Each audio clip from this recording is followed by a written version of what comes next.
আসসালামু আলাইকুম। আমি তাহসিন ইমন। আজকে আপনাদের সাথে কিছু গুরুত্বপূর্ণ বিষয় নিয়ে কথা বলতে চাই। আমরা মাছে ভাতে বাঙালি ঠিকই, কিন্তু আমরা ভাত উৎপন্ন করতে গিয়ে মাছ নিধন করে ফেলি। গুছিয়ে বলছি। পাশে যে রোয়া ক্ষেত দেখতে পাচ্ছেন, তথা ধান ক্ষেত। এই ক্ষেতে ঘাস যাতে না জন্মায়, আগাছা যাতে না জন্মায়, তার জন্য একটি কীটনাশক ব্যবহার করা হয়। আমার পিছনে যে মাঠ দেখতে পাচ্ছেন, গতকাল রাতে আমি এই মাঠে মাছ ধরার উদ্দেশ্যে বেরোই। বেরিয়ে এক করুণ দৃশ্যের শরণাপন্ন হই। আমি দেখতে পাই অগণিত মাছ মরে আছে। তারপর কারণ জানার চেষ্টা করার পর আমি জানতে পারি যে এখানে ক্ষতিকারক কীটনাশক দেওয়ার ফলে এর ইফেক্টে এই মাছগুলো মারা গেছে।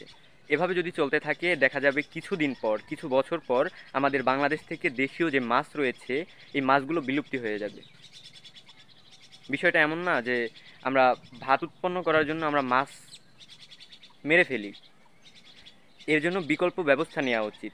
মৎস্য অধিদপ্তর এবং কৃষি অধিদপ্তরের নিকট আমার আকুল আবেদন থাকবে যে এই বিষয়টা নজরে রেখে আপনারা সামনে এগোন। অন্যথায় আমাদের প্রাকৃতিক সম্পদ, বাংলাদেশের সম্পদ, দেশীয় মাছ এগুলো নিধন হয়ে যাচ্ছে।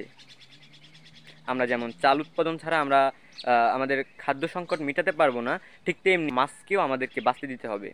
শুধু এই যে মাছ মারা গেছে তাই নয়, মাছের ভিতরে অসংখ্য অগণিত ডিম রয়েছে, যে ডিম থেকে পরবর্তীতে আরও এভাবে লক্ষাধিক পর্যায়ে পৌঁছাতো, কিন্তু এই মাছগুলো যে এখনই মেরে ফেলছে বা এই ঔষধের কারণে মরে যাচ্ছে, এটা কখনোই যুক্তিযুক্ত হতে পারে না।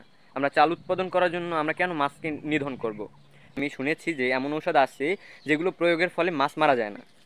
তো এমন ঔষধ ব্যবহারের জন্য কৃষকদেরকে উদ্বুদ্ধ করতে হলে মৎস্য অধিদপ্তর এবং কৃষি অধিদপ্তরের সজাগ দৃষ্টি রাখতে হবে। এই আমার প্রত্যাশা, যাতে পরবর্তী সময়ে জীবকুলের জন্য, মাছের জন্য যে মরণঘাতী যে বিষ প্রয়োগ হয় এই ধান খেতে, এটার পরিবর্তে বিকল্প একটা ব্যবস্থা নিয়ে সেই ঔষধ প্রয়োগ করা হোক, যার ফলে মাছ বেঁচে যায় এবং ঘাসও নিধন হয়। ধন্যবাদ। আসসালামু আলাইকুম।